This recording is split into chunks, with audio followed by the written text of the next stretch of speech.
Good afternoon. It's McCollum on Business.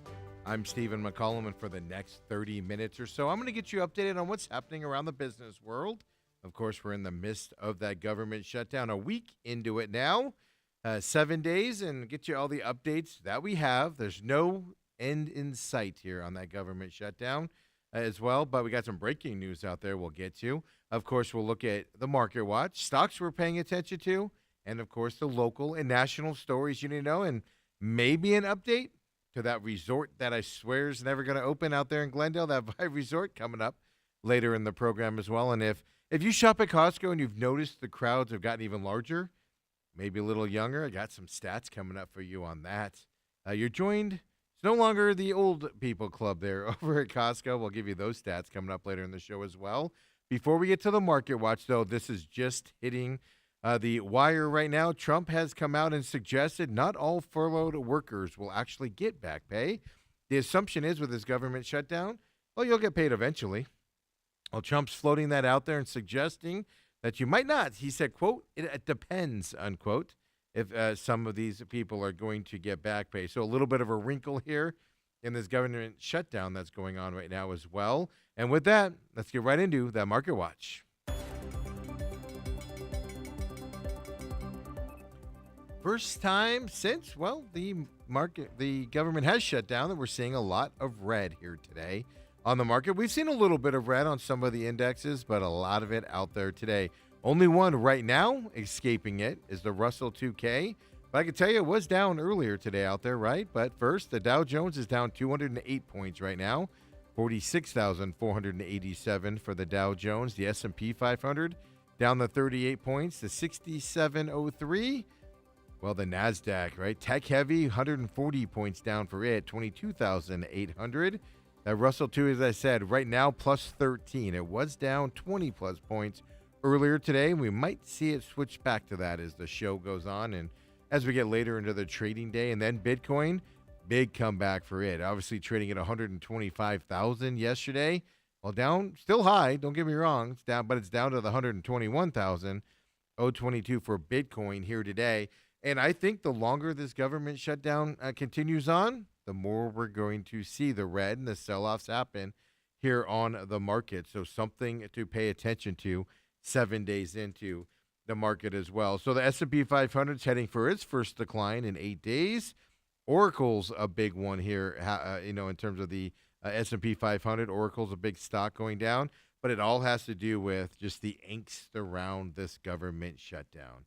Individual stocks that we're paying attention to. We're going to get into some, specific industries here later on in the program. But right now, let's look at Ford. Ford, automaker, well, they're down today, 6.06%. It's not going to be a shocker to you. A lot of stocks are down today, right? We're seeing all that red. Investors learn that a fire at a key supplier, well, it's going to interrupt Ford's business for months.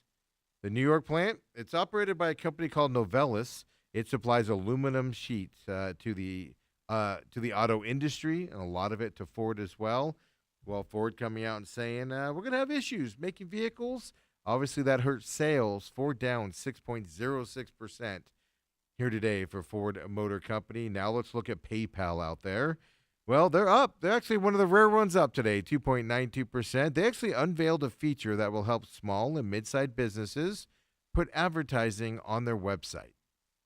Obviously, that means more revenue for PayPal as they're helping other companies advertise, and PayPal up 2.90% based off of that unveiling earlier today. And then one of our favorite stocks we pay attention to here, I just like saying it, I'm talking about AppLovin. Yeah, they're actually up today as well, 8.09% right now. By the way, they fell 14% yesterday in late day trading there for AppLovin. Well, a report came out that the U.S. Security and Exchange Commission was looking into AppLovin's data collection practices for them. Obviously, the government looking at you is never a good sign for a company. They are rebounding today, 8.07%, but late Monday, after we got off the air, they sold off huge with that report coming out. 14% yesterday, down, but up 8.13% right now. When we come back later and look at stocks and the market watch, we're going to look at home builder stocks out there. Obviously, interest rates are concerned for home builders, et cetera. So we'll look at a couple of those. Energy stocks are having some issues today as well. Oil prices have dropped to the lowest level since May. What does that mean for the oil products out there? And then IBM we'll look at as well for a old-time computer company trying to make its way out there and what they're looking at, in the world. But let's get you updated here. Not a lot in the government shutdown way of things. I just gave you the update. President Trump saying not all furloughed workers will actually receive their back pay. The assumption is everybody will get paid once the government opens. You'll just get paid late. Well, that kind of put that wrinkles in there as well. And then we also find out President Trump came out late yesterday, and he said that his administration will impose a 25% tariff on medium and heavy-duty trucks next month. We've seen kind of the rumors of this. We saw that on some heavy-duty trucks of 50%, those high-end heavy-duty trucks, 50% tariffs on them. The U.S. trucking industry is a cornerstone to our economy here in the United States. They move roughly 73% of all domestic freight, the trucking companies do. That's a lot of movement, 73%. And this is all according to the American Trucking Associations are putting out those numbers here with the news of these tariffs coming out. So 2 million Americans work as heavy or tractor-trailer truck drivers here in the U.S. Many more are employed as mechanics, obviously, support staff of those truckers as well. So that's all from the U.S. Chamber of Commerce gives us those numbers. So profit margins across the U.S. logistics sector, they're actually always slim. They work on very slim margins. So that'll obviously leave them to highly sensitive to any, unexpected increases in operating costs, which tariffs can do, as we know, in a lot of the other industries out there. Interesting enough, if you look up the top 5 import sources by customs value, well, it's Mexico, Canada, Japan, Germany, Finland are the big companies there. That data comes to us by the United States International Trade Commission.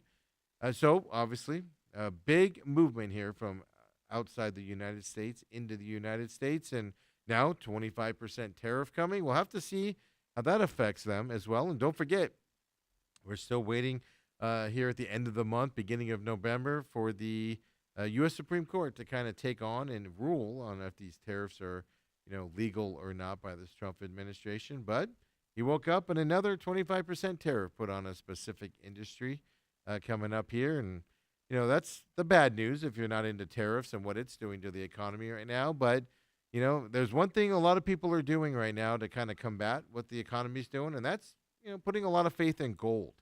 We told you just a few months ago, gold had hit the record high of $3,000. Well, now gold futures in New York, they jumped above the 4,000 mark early this morning. Obviously a record high. If 3,000 before was the record high. The going price for a New York spot gold had previously actually only closed at $3,960.60. And this is all measured by troy ounce for you out there that don't know that. Precious metals are all measured by that troy ounce there. So 3,960 on Monday. This morning over 4,000. Gold sales can rise sharply when, of course, investors get a little anxious on what's happening in the market. They want to seek secure investments for their money. And gold, when the economy is struggling, gold becomes very secure at that point as well. Not just gold, though, but other metals, silver. Silver's also seen wide gains over the last year as well because of the uncertainty around tariffs and the outlook for global economy, not just on the tariff side, but, just consumer sentiment, et cetera, throughout the world. So gold, silver, I saw copper was way up as well.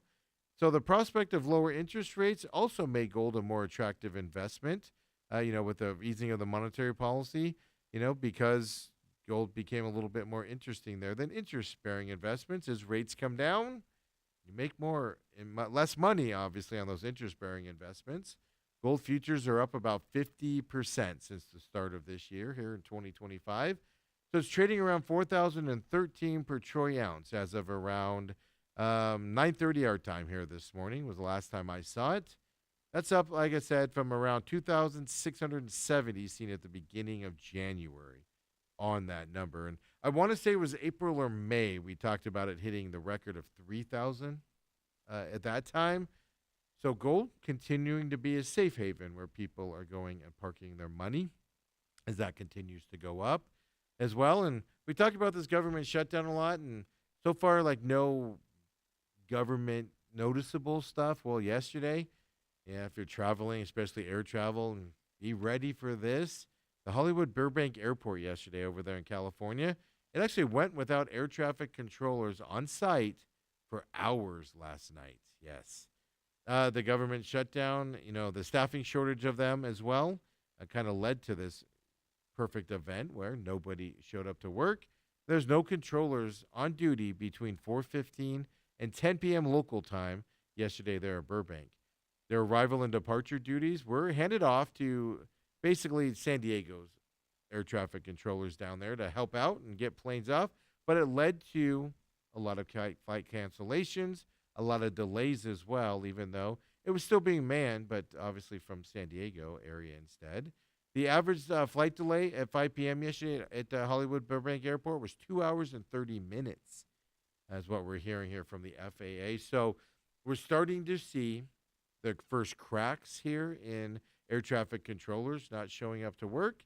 The shortage as well means no new air traffic controllers are being trained right now, leading to those delays. And the first sign here of air traffic controllers having issues showing up to work amid this government shutdown. So keep your eyes on this if you're traveling. It's going to lead to a lot of delays and cancellations, and something to definitely pay attention to as well. And a follow up here, right? Google at one time was told they need to break up. Then the judge came back and said, right, they can keep their Chrome browser after all. Well, they're not out of the woods yet because the U.S. Supreme Court came out yesterday. They refused to protect Google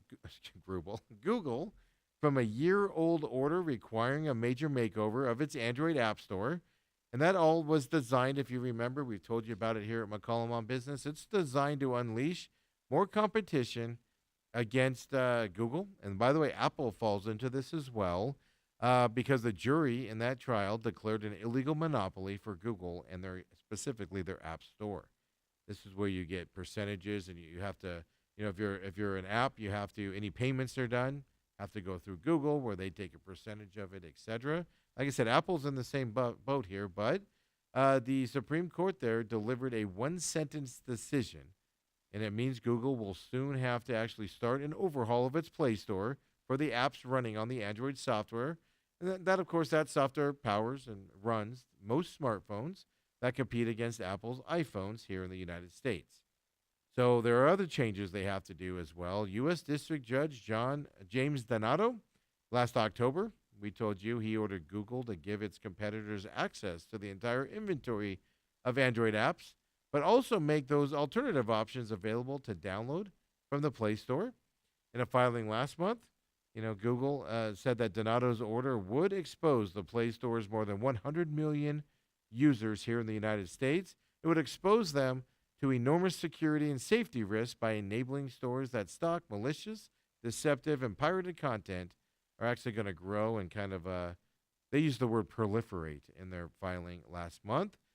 Google also has said it faces an October 22nd deadline to begin complying with the judge's order if the Supreme Court didn't grant its request, which we know they didn't, for that stay. Google was seeking the protection while pursuing a last-ditch attempt to overturn that December 2023 jury verdict. That's the one that they deemed it as illegal there. They condemned the Play Store as an abusive monopoly, is what the jury said at that time. So Google not getting the stay. Their Play Store is going to have to go through these changes here. They're facing that October 22nd deadline. And like I said, Apple's in the same boat here. They're not out of the woods either, so that is coming. We'll have to see how that, for those of you with the Google stores, how that changes here coming up here for Google.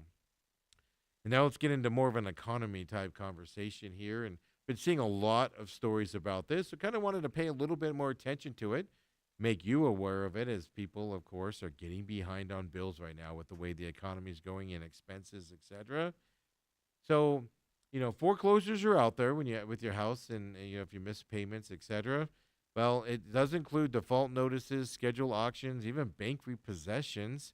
They're happening here at higher levels, but it's still below the pre-pandemic levels here, but they're definitely rising as of now. So pay attention to your family members and neighbors that are kind of getting behind because that can add up quickly, right? As of August, foreclosure filings had risen 6 straight months year over year. They're up 18% from the same period in 2024. This is all from property data firm Atom, ATTOM.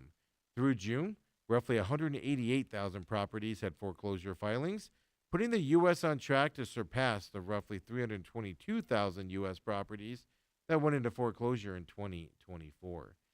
Roughly 94% of mortgage defaults occur after a homeowner loses income, and it's obviously surprising circumstances or extenuating circumstances where you lose income. An unexpected job loss, health issues is where that 94% of mortgage defaults actually happen, in the marketplace. The other side of it is, of course, um, growing interest rates, um, growing home insurance prices, utilities, property taxes going up. Obviously, repairs are a big expense now. We had that story a couple weeks ago where repairs have gotten ungodly expensive as well, for the houses. So once those start piling up, well, then it's easy to kind of just let the mortgage go as well. A single-family homeowners with a mortgage today, they pay an average of $2,370 a year for property coverage. That's insurance, folks. That's up 70% from 5 years ago. 70% 5 years ago. Now, as houses get more expensive, obviously more coverage is needed to protect that home as you go forward. So you expect them to go up, but 70% up, and most people don't even file claims either. In addition to rising homeowners' insurance costs, many households are also contending, as I said, with the exorbitant property taxes. But then you got the elevated interest rates that are affecting a lot of people that have bought in, especially with those variable rate loans. Variable rate loans reset at a certain intervals and, based on market conditions out there. The problem is with those variable interest rates, well, you might see a major jump in your monthly mortgage payment if the reset occurs when interest rates just happen to be higher at that time frame. And the issue is interest rates are creeping back up right now. Well, those loans, those reset loans, they're now hitting their reset periods as the market is having higher interest rates again coming up as of now. So obviously that's going to affect these mortgage payments, et cetera. But I wanted to just make you guys aware. Think of your family. If you help them out, if they need help, they can't get behind on that, right? Get behind on other stuff. Don't get behind on that because 1 or 2 months, if your payment's $2,300 and you can't afford that, you're not going to be able to afford the $4,600 2 months later to pay that off and move forward. So foreclosures creeping up right now as well. And when we come back here at McCollum on Business, we keep it rolling here on this Tuesday. We're going to go to K-Jazz here. It gives us an update on the Vibe Resort. Yeah, that's the resort that's never going to open over there in Glendale. I'm just convinced it's not money laundering or something going on over there. I know I'm being facetious. Don't sue me for that comment. Just kidding around. We'll be back, folks. Come on back. McCollum on Business.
And we're back here at McCollum on Business, Tuesday edition. Getting into it, if you missed the main event this morning on Tuesday's football season, Bruce Cooper's joining us. Was in today as well, and he's just as upset about the Cardinals' loss on Sunday as I still am 2 days later. Spirited discussion with him this morning. Catch it on demand here at Robat TV with your subscription. Of course, don't forget, free podcast system as well. All of your podcast systems, Google, Spotify, iHeart, etc., all there for you, free. But those of you that want to watch as well, hit it up. We got the interview portions there on the YouTube page. Check it out there as well. Just search at TME Sports Show. It'll pop right up for you there on YouTube as well. Free there for you.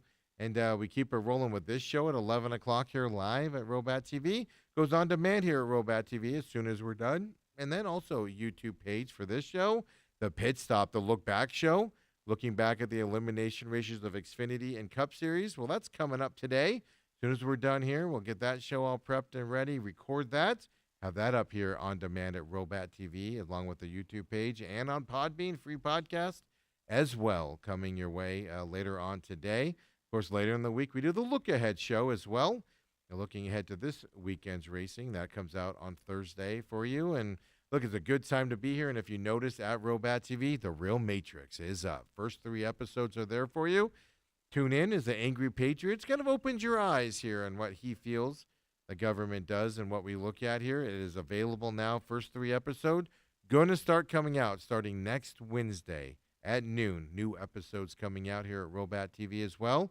Is a podcast version of it right now, just on Podbean, being spread out right now as well, and then coming also to the YouTube page coming your way as well, folks. So the Real Matrix is up and ready to go. If that's your type of programming, the Angry Patriot gets you set up there, and we're just having a lot of fun right now with programming in these new studios, and we're settled in now, waiting for some new desks to come in and things, and we're just going to continue to improve the show here, and we appreciate you joining us. And with all that being said, let's get right back into the Market Watch.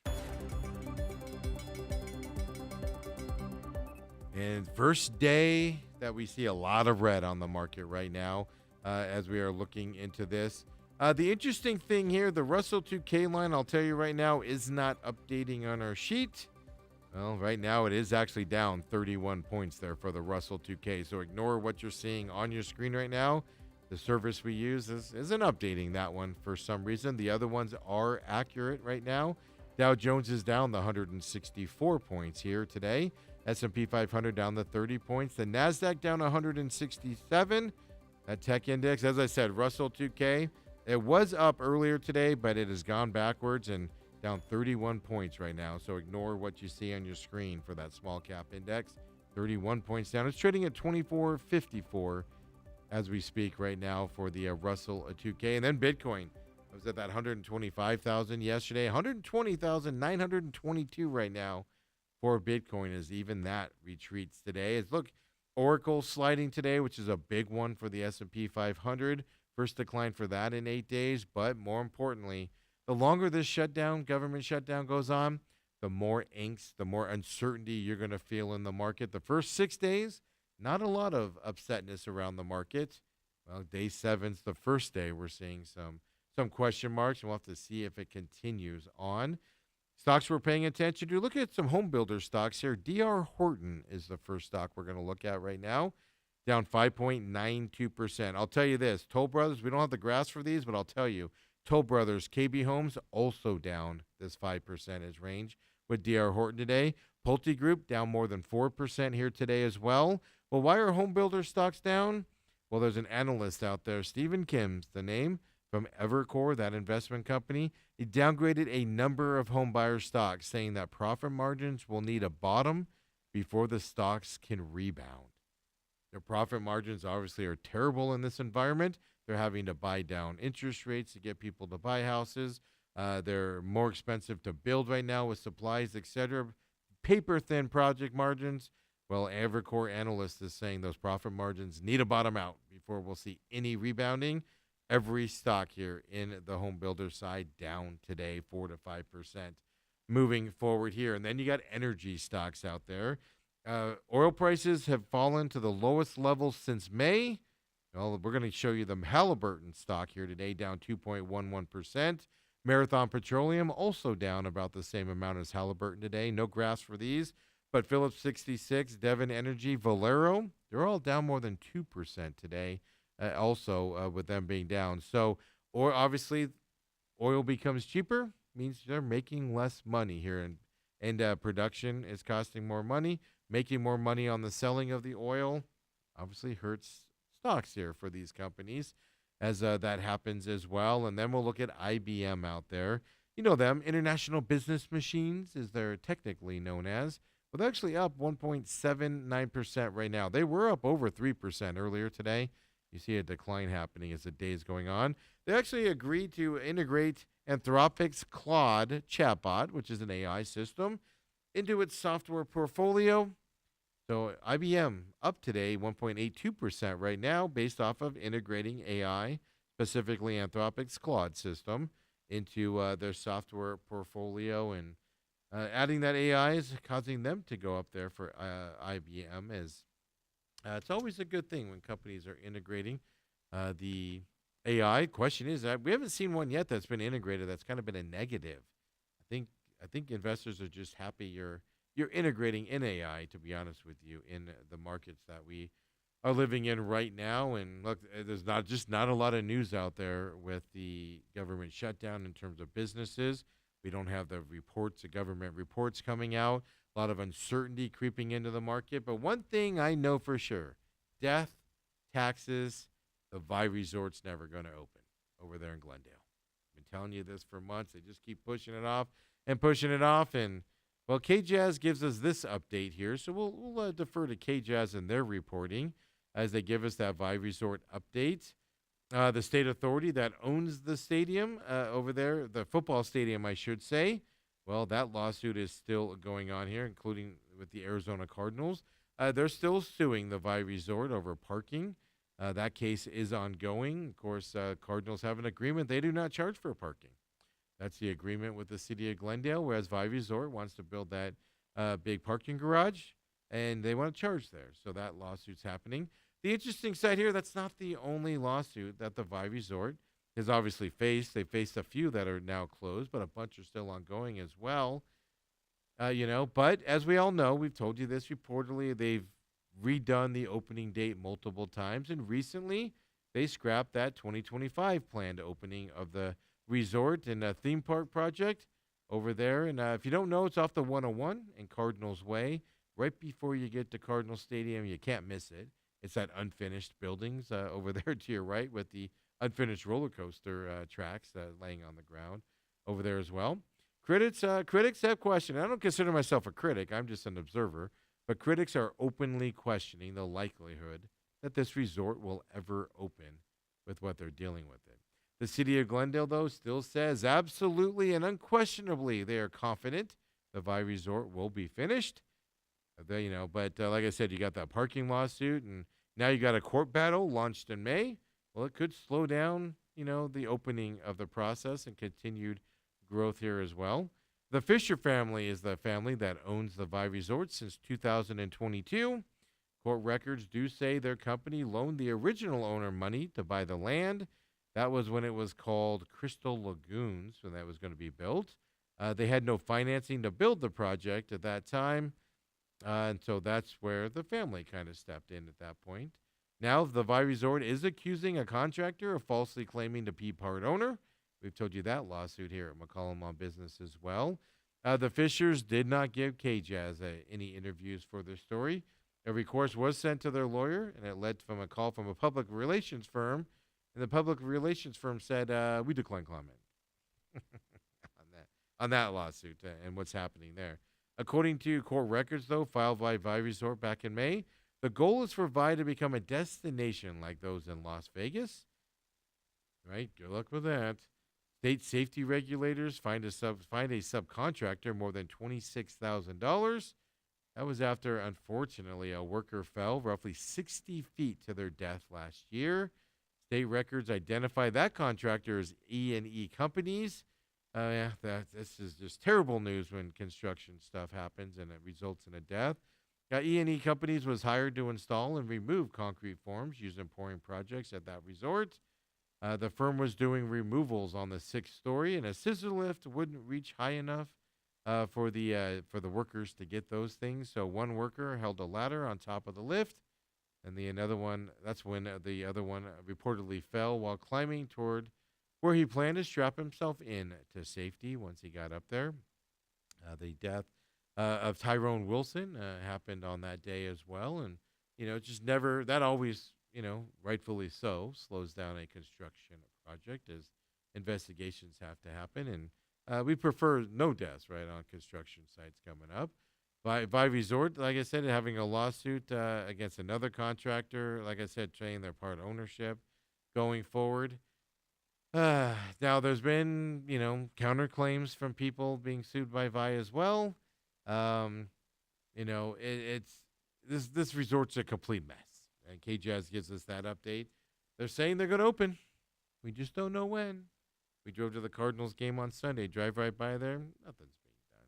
Nothing's being done. This is the resort that is just going to be an eyesore for Glendale for who knows how much longer as they work their way through these lawsuits and all this stuff. And they keep trying to add stuff to it. Just finish what you've got started, and we can move on from there. So there's your Vi Resort update here that we have. And thanks to KJazz for giving us that update. And Amcor Technology.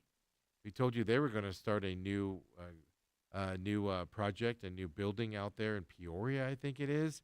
Well, they've broken ground on that $7 billion advanced manufacturing campus. It is considered Peoria there, northern Peoria. City officials gathered at that construction site. It's at Lake Pleasant Parkway near the Loop 303 yesterday. Governor Katie Hobbs has big hopes on this building as well. Katie Hobbs believes the advanced manufacturing campus is going to put Arizona at the center of artificial intelligence development. Officials with Amcor, the company, they're a global leader in semiconductor packaging and testing. They expect the site to be fully operational by 2028. The Amcor Peoria campus is going to be over 750,000 square feet of clean room manufacturing space, according to Amcor. It will package and test chips specifically for Apple at the beginning. The company originally invested $2 billion into the project. Well, right before groundbreaking happened, they added another $5 billion this week.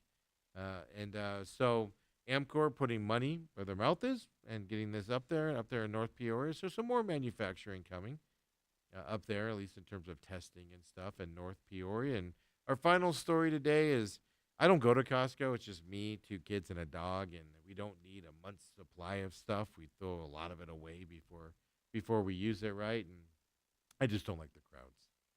But have you noticed a shifting in the change here in crowds? Costco came out and they announced they're growing a new customer base. Specifically, members under the age of 40 are joining Costco in huge amounts right now. CFO Gary Millerchip of Costco, he told investors during its earnings call at the end of September that the membership warehouse is gaining an influx of younger shoppers. Record levels, as a matter of fact. Almost half of its members' signups during the 3-month period ending August 31st were actually under the age of 40. Millerchip said he announced all of this on the deal. He also said that Costco is reporting a 92.3% renewal rate across North America. That rate is down slightly from the prior quarter, partly because people are joining online, and those new online members don't always renew right away when it comes time to renew. They probably won't renew until they need to use it again, right? They use it up, and if they're not going anytime soon because they have 6 months supply of toilet paper or whatever, they don't need to sign up back again at that point. They can wait till they need to go back in. The company still sees online signups as a net positive, and the boost in younger shoppers is attributed to that online sign-up process. Obviously, doing it online makes it easier for those who prefer digital options over visiting a store in person and standing in those lines. The company, Costco, did say it ended the fiscal year with 81 million total paid members, worldwide. That's up 6.3% versus last year, and 145.2 million cardholders. That's also up 6.1% year over year for Costco as well. So you should notice a younger crowd running around Costco there on your Saturday morning Costco visits. And it's all due to those online shoppers and people looking for discounts. They're willing to pay memberships at Costco to get those discounts out there. And you're seeing that with that story. And folks, appreciate you joining me here for this Tuesday edition of McCollum on Business. We'll be back tomorrow, 11 o'clock Wednesday, and we'll talk about, probably the government shutdown. We'll check into what the market's doing, see what kind of business stories are out there as we're just kind of in limbo waiting for somebody to somebody to blink here in the government side of things. And we'll see you tomorrow, everybody. Have a great Tuesday night.